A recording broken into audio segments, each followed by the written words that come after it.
नमस्कार दोस्तों, क्या हालचाल। मैं हूं दाऊदी गुप्ता और आप सबका स्वागत है डीजे फंडा क्लासेस में। जैसा कि आपको पता है कि हम अकाउंटिंग के फंडे क्लियर कर रहे हैं और हम अकाउंटिंग के फंडे में हम एमएस एक्सेल के टूल जिसके हेल्प से हम अपना अकाउंटिंग का काम करते हैं वो सब हम यहाँ पे सीख रहे हैं एक एक करके। और तो मैं उसी के अंतर्गत आज के यहाँ एक नया टॉपिक लेकर आया हूँ। हाँ, आज का टॉपिक है डेटा से क्वालिटी डेटा। जो रॉ डेटा होता है उससे हमें क्वालिटी डेटा चाहिए होता है जिसको हम यूज करके अपनी हम रिपोर्ट बना सकते हैं, अपना काम कर सकते हैं, अपनी अकाउंटिंग कर सकते हैं। तो आज हम वो सीखेंगे कि रॉ डेटा से कैसे क्वालिटी डेटा बने। और आपको जैसे पता होगा, जब रॉ डेटा से क्वालिटी डेटा बन जाता है उसी को हम इंफॉर्मेशन कहते हैं। वही इंफॉर्मेशन हम यूज करते हैं अपने अकाउंटिंग में, डे टू डे वर्क में, जो कि हमारा यूज होता है। तो बिना किसी देरी के आ जाइए, हम अपनी एमएस एक्सेल स्क्रीन शेयर कर देते हैं और शुरू करते हैं हमारा टॉपिक डेटा से क्वालिटी डेटा। लीजिए, हम आ गए अपनी एक्सेल स्क्रीन पे। तो आज हम क्या सीखेंगे दोस्तों, आज हम सीखेंगे ये सारे फंक्शंस को हम कैसे यूज करते हैं। तो लेफ्ट, मिड, राइट, जो कि आपका डेटा को लेफ्ट से, राइट से, मिड से आपको निकालने का होता है। लेन आपका लेंथ के लिए होता है। फाइंड आपको कैरेक्टर की जो आपका प्लेस है, वो कौन सा प्लेस कैरेक्टर है सेल में, वो पता लगता है। ये आपको स्पेलिंग्स को प्रॉपर फॉर्म में, लोअर फॉर्म में, अपर फॉर्म में लिखता है, कैपिटल स्मॉल्स में। ये आपको टेक्स्ट में आपके बिफोर आफ्टर स्प्लिट और ज्वाइनिंग करता है, इसको हम देखेंगे। और ये मास्टर फॉर्मूला है हमारा रिजेक्स एक्सट्रैक्ट। रिजेक्स एक्सट्रैक्ट जो रेगुलर एक्सप्रेशन का एक्सट्रैक्ट हम निकालते हैं वो हम कैसे निकालेंगे, डे, मंथ एंड ईयर का निकालेंगे और एक इनडायरेक्ट का फॉर्मूला निकालेंगे। ये भी हमारा एक मास्टर फॉर्मूला होगा। चलिए बिना किसी देरी के हम स्टार्ट करते हैं left, mid and right. Left, mid and right में जैसे हमने ये डेटा सैंपल के तौर पे लिया हुआ है, तो डेटा सैंपल में हम क्या करेंगे, हमें आपको यहाँ पे लेफ्ट का निकालना है। सपोज हमें ये अलग अलग करना है, तो लेफ्ट के अगर हमें 3 कैरेक्टर्स लेने हैं तो हम सेल का 3 कैरेक्टर्स देंगे, तो आपका जो डेटा है वो लेफ्ट में 3 कैरेक्टर्स आ जाएंगे। अगर आपको मिडिल का डेटा लेना है तो हम मिड फॉर्मूला यूज करते हैं। और मिड फॉर्मूले में हमें ये देखना है किस कैरेक्टर से हमें स्टार्ट करना है। तो हमें यहाँ पे स्टार्ट करना है 1001 से। 1 नंबर जो 1001 है, डैश के बाद में जो आपका करेक्टर आ रहा है वो 5th प्लेस पे है। तो 5th प्लेस से हम स्टार्ट करेंगे। कितने करेक्टर तक चाहिए 5th प्लेस से, तो हमें 1 2 3 4 करेक्टर तक चाहिए। 4 करेक्टर तक चाहिए। देखिए बीच का डेटा आ गया 1001। अब हम राइट का डेटा लेंगे। राइट में हमें लास्ट के 2 करेक्टर चाहिए। सपोज ये एक सैंपल बेसिस पे एम्प्लॉय का डेटा है जिसमें एम्प्लॉय और उसका आईडी और उसका डिपार्टमेंट के 2 डिजिट लिखे हुए हैं। तो हमारा ये राइट में अगर हम 2 डिजिट करते हैं तो देखिए 2 डिजिट आ गया।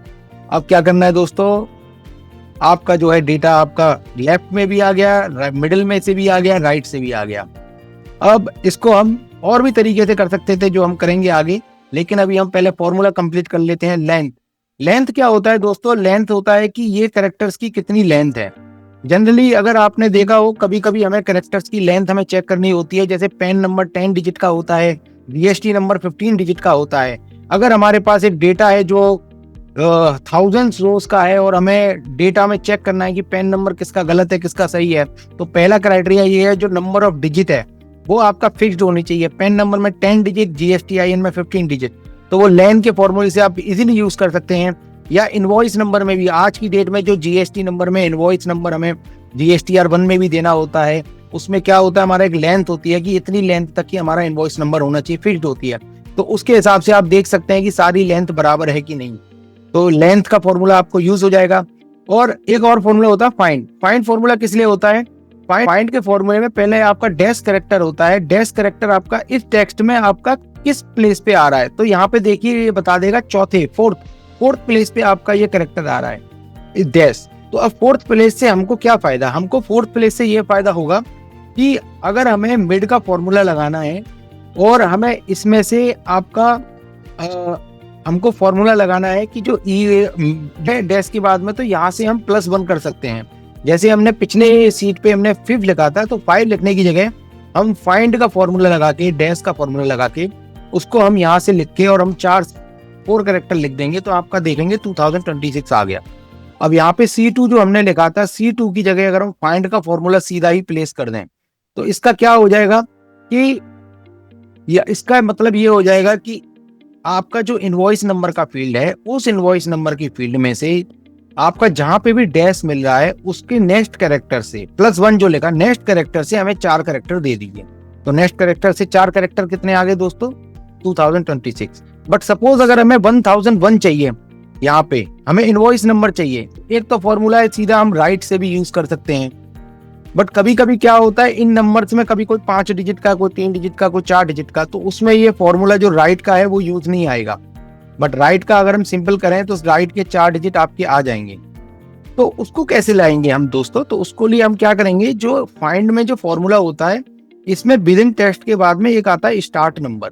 स्टार्ट नंबर मतलब कि वो स्टार्ट कहां से करे। अगर आप कुछ भी नहीं डालते तो वो 0 से स्टार्ट करता है, जो भी पहला डैश मिलेगा इसमें ये चौथे प्लेस पे मिलेगा, उसने डाल दिया। अगर इसकी जगह सपोज हम 5 लिख दें तो 5 लिखने के बाद दोस्तों क्या होगा, वो डैश क्या होगा, 5th कैरेक्टर से स्टार्ट करेगा। 5th कैरेक्टर से स्टार्ट करेगा, सपोज इसी में ही मैं यहाँ पे लिख देता हूँ 5, तो वो क्या करेगा दोस्तों, वो 9th दिखाएगा। 9th मीन्स जो 5वें कैरेक्टर के बाद में डैश किस प्लेस पे आ रहा है, तो 5वें कैरेक्टर के बाद में वो प्लेस में आ रहा है 9th में। तो सपोज इसमें एक और चीज है कि अगर हम ये करना चाहें, यहाँ पे भी अगर हम एक और अंदर फाइंड का फॉर्मूला दे रहे हैं, फाइंड के फॉर्मूले में हम ये दे रहे हैं कि जहां से स्टार्ट कहां से हो, जब पहला हमें मिल जाए डैश उसके नेक्स्ट कैरेक्टर से स्टार्ट हो, तो +1 से स्टार्ट हो तो तब भी नान आएगा। तो इसमें क्या होगा दोस्तों कि अगर हम ये फॉर्मूला इस तरह से लगा दें, फाइंड के अंदर फाइंड लगा के, तो इससे ये होगा कि आपका जो डैश का कैरेक्टर है पहले प्लेस को छोड़ के दूसरे प्लेस पे जहां पे आ रहा है वो प्लेस से स्टार्ट करके 4 डिजिट का इनवॉइस नंबर आ जाए। तो देखिए दोस्तों, एक ही फॉर्मूले से हमने इनवॉइस नंबर ला दिया। राइट से भी आ रहा था बिकॉज यहाँ पे कैरेक्टर सेम थे, बट यहाँ पे मेरा ये बताने का मतलब है फाइंड का फॉर्मूला में प्लेस देता है कि ये कैरेक्टर किस प्लेस पे है और कहाँ से हमें स्टार्ट करना है, सर्च करना। तो ठीक है, ये वाला हमारा फॉर्मूला कवर होता है। हम इसको आगे और भी एक और कवर करेंगे। और अब अपर फॉर्म, अपर बहुत ही सिंपल है। अगर आपको कैपिटल लेटर में करना है तो कैपिटल लेटर में आपका सारा डेटा जितना भी है वो कैपिटल लेटर में हो जाएगा, लोअर में सारा लोअर हो जाएगा, और प्रॉपर में क्या होगा, जो भी आपका स्पेस के बाद जो पहला कैरेक्टर आएगा वो कैपिटल हो जाएगा हर स्पेस के बाद में। देख लीजिए दोस्तों, जैसे एम्प्लॉय में ई कैपिटल हो गया, नेम में नेम कैपिटल हो गया।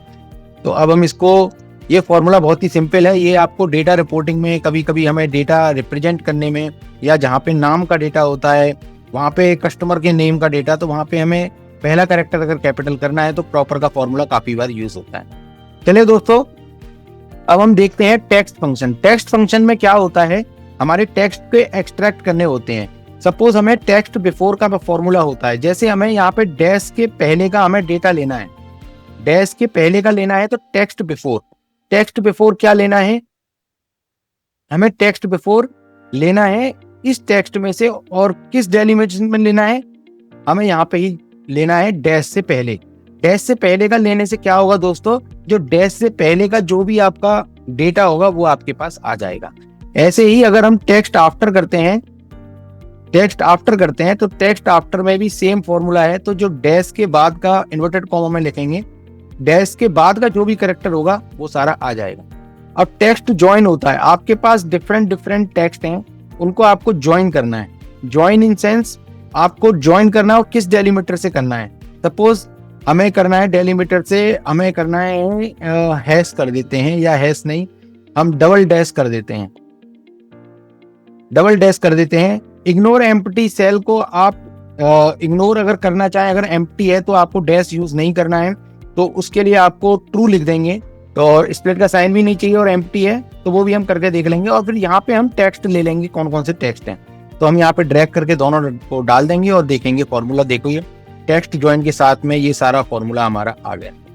तो टेक्स्ट बिफोर ने करा बिफोर का काम, आफ्टर ने किया आफ्टर का काम, और जो है ज्वाइन ने किया ज्वाइन का काम।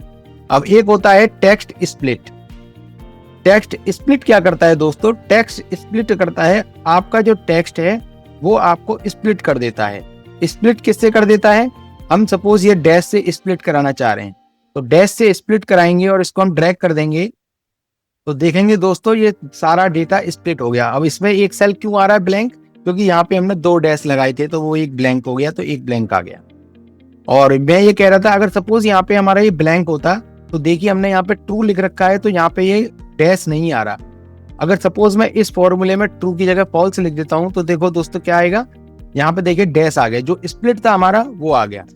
इसको नहीं छोड़ना है, आपको नहीं करना है तो इसको ब्लैंक भी रहने दीजिए, 1 रखेंगे तो भी दिक्कत है, अगर ब्लैंक भी रखेंगे तब भी आपका ठीक है, कोई दिक्कत नहीं है। अगर ब्लैंक रहेगा तो आपका कुछ स्प्लिट का करेक्टर यूज नहीं होगा, अदरवाइज वो आपका जो ज्वाइनिंग का करेक्टर है, डेलीमीटर है, वो आपका यूज होगा। तो देखिए दोस्तों, यहाँ पे हमारे 4 फॉर्मूले कवर हो गए। तो अगर मैं वापस चलूँ एक बार अपने फॉर्मूले पे, अगर मैं यहाँ पे ही टेक्स्ट स्प्लिट का फंक्शन यूज करता और टेक्स्ट स्प्लिट में मैं यहाँ पे कॉलम डेलीमीटर में डैश डाल देता, तो देखो दोस्तों क्या होता, एक बार में आपको सारा नंबर अलग अलग मिल जाता। जी हाँ दोस्तों, तो हम जो लेफ्ट राइट और फाइंड का जो भी कॉम्प्लिकेटेड कर रहे थे, वो टेक्स्ट स्प्लिट से वो सारा डैश डैश अलग अलग हो गया। तो आप इसको काम कर सकते हैं। अब इसको डेटा को अगर हम कॉपी करके पेस्ट स्पेशल कर लें, जैसा आप सब जानते होंगे पेस्ट स्पेशल, तो आपका ये नंबर आ जाएगा। अब इस नंबर को अगर आपको कन्वर्ट करना है नंबर में और फिर उसके बाद डेटा लगाना है, तो आप यहाँ पे नंबरिंग कर सकते हैं, तो ये प्रॉपर नंबर में आ जाएगा। तो प्रॉपर नंबर में आने के बाद में आप इस पर कोई भी फंक्शनलिटी, सीरियल नंबर चेकिंग, कोई नंबर आपका मिसमैच है या कोई नंबर सीरियल मिस है, तो वो आप सब चेक कर सकते हैं। ठीक है दोस्तों, तो हम आ जाते हैं अपने एक और फॉर्मूले पे। जैसे ये टेक्स्ट ज्वाइन से जैसे आपका ये था, तो हम यहाँ पे इस फॉर्मूले में हम एक और चीज चेक कर लेते हैं, टेक्स्ट ज्वाइन। तो टेक्स्ट ज्वाइन से हमने क्या किया था, डेलीमीटर का अगर हम डैश लगा दें, डैश के साथ में हम यहाँ पे इनको टेक्स्ट को ज्वाइन कर दें और ब्लैंक को हम ब्लैंक ही छोड़ दें, कुछ नहीं लिखें, तो देखिए टेक्स्ट ज्वाइन हो गया। टेक्स्ट ज्वाइन से क्या हुआ दोस्तों, देखो जो पहले ए कॉलम में डेटा था वही ई कॉलम में आ गया, अलग अलग कर दिया, फिर हमने ज्वाइन कर दिया।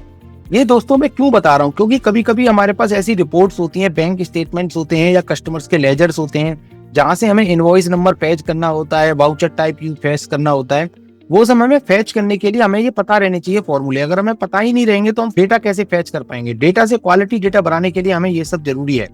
तो ठीक है दोस्तों, अब मैं आ जाता हूँ अपने मास्टर फॉर्मूले पे। जो मास्टर फॉर्मूला है मेरा आपका रिजेक्ट्स एक्सट्रैक्ट क्या करता है दोस्तों, जैसे मैंने यहाँ पे एक फॉर्मूला लगा रखा है, रिजेक्ट्स एक्सट्रैक्ट में लिखते हैं, तो जो एक्सट्रैक्ट करने का हमें तरीका होता है वो हमें एक्सट्रैक्ट करना है। इस एक्सट्रैक्ट करने में क्या होता है, हमें इन्वर्टेड कॉमा में डेटा देना होता है। इन्वर्टेड कॉमा में जब हम A to Z लिखते हैं, तो कैपिटल A to Z अगर आपका कोई भी इसमें डॉक्यूमेंट में इस जो सेल रेफरेंस में अगर कोई डेटा है और जो हम ये मिडिल ब्रैकेट में 3 लिखा हुआ है, मिडिल ब्रैकेट में 3 का लिखने का मतलब है उसके 3 कैरेक्टर। तो इसमें कोई अगर ऐसा डेटा हो जो कैपिटल लेटर्स के 3 कैरेक्टर हों और 0 to 9 डिजिट्स के 4 डिजिट्स हो, तो वो डेटा आपका निकाल के दे दे। तो डेटा निकाल के दे देगा, वो बीच में से निकाल के दे देगा। ये मैं क्यों बता रहा हूँ दोस्तों, कभी कभी हमारे पास बैंक स्टेटमेंट आते हैं। बैंक स्टेटमेंट में क्या होता है, UTR नंबर लिखा रहता है, नरेशन लिखी रहती है, वेंडर नेम लिखा रहता है। वो हमको सबको एक एक कॉलम में लाना होता है, जिससे क्या है हमें ये पता लग सके ये किस वेंडर को पेमेंट है, इसका UTR नंबर क्या है, डेट क्या है। तो वो उसके लिए हमें रिजेक्ट्स एक्सट्रैक्ट हमें फॉर्मूला यूज कर सकते हैं। रिजेक्ट्स एक्सट्रैक्ट में जो फॉर्मूला यूज होता है, इसमें प्रॉपर्टीज होती हैं। तो ये प्रॉपर्टीज जैसे A to Z है तो कैपिटल लेटर्स है, और इसके लिए सारी प्रॉपर्टीज मैं आपको यहाँ पे दे देता हूँ। तो ये सारी प्रॉपर्टीज आपकी एक ही स्क्रीन पे आ जाएंगी। आप इसका स्क्रीनशॉट ले सकते हैं, जो आपके बहुत ही काम की चीज रहेगी। जी हाँ दोस्तों, ये बहुत ही काम की चीज रहेगी, जिसमें क्या है कि अगर डॉट है तो एनी कैरेक्टर, यहाँ पे मैंने पैटर्न भी दे रखा है। अगर आप A to C लिख देते हैं तो ABC, A1C, A-C कुछ भी हो, तो डॉट का मतलब कोई भी कैरेक्टर हो वो उसमें से फैच करके दे देगा रिजेक्ट एक्सट्रैक्ट में। ये आपका 0 स्टार का क्या मार्क है, प्लस का क्या है, ये आपका कैरेक्टर सेट है जो बिग ब्रैकेट में है, अपर केस का है, लोअर केस का, डिजिट का, any digit, any non digit, letter, digit, ये सब हमारे यूज होते हैं। इस फॉर्मूले को अगर हम यूज करेंगे और इस तरह से हम करेंगे, तो अब जैसे इस फॉर्मूले में मैं अगर ये 0 to 9 की जगह मैं यहाँ पे, तो ये हमारे सारे फॉर्मूले हैं जो लेटर, डिजिट, अंडर स्कोर और ये सब के आते हैं। ये सारी प्रॉपर्टीज हैं, आप इन सबको नोट कर लेना फॉर्मूले को लगाने के लिए। अगर आपको कोई भी फॉर्मूला कहीं पे किसी चीज का, जैसे ईमेल आईडी निकालना है या कहीं का मोबाइल नंबर निकालना है, कहीं पे कोई प्रॉब्लम आ रही है, तो आप इसमें कमेंट जरूर करें, मैं आपको फॉर्मूला भी बना के दे दूंगा रिजेक्ट्स एक्सट्रैक्ट का। चलिए दोस्तों, हम इसमें अब डेट का फॉर्मूला देख लेते हैं। ये डेट का मैंने ऑलरेडी लगा रखा है। तो जैसे कोई अगर आपका डेट का आपके पास डेटा है, तो उसमें से आपको डे निकालना है, मंथ निकालना है, ईयर निकालना है, तो आपके पास ये अलग अलग आ सकते हैं। और उसी चीज में अगर आपको दूसरी डेट बनानी है, तो दूसरी डेट में भी जो डेट का फॉर्मूला होता है, पहले ईयर लिखते हैं, मंथ लिखते हैं और डेट बनते हैं। ये बहुत ही सिंपल है, काफी लोग यूज करते हैं। इस फॉर्मूले को कि अगर आपके पास मंथ ईयर डेट है तो आप उससे डेट बना सकें। डेट से क्या होता है, आप पाइवट वगैरह का अगर कभी बनाते हैं, ग्रुपिंग करते हैं, ईयर का कोई रिपोर्ट बनाते हैं, तो उसमें आपको month wise year wise data निकालना है, तो उसमें वो आपको हेल्प करता है।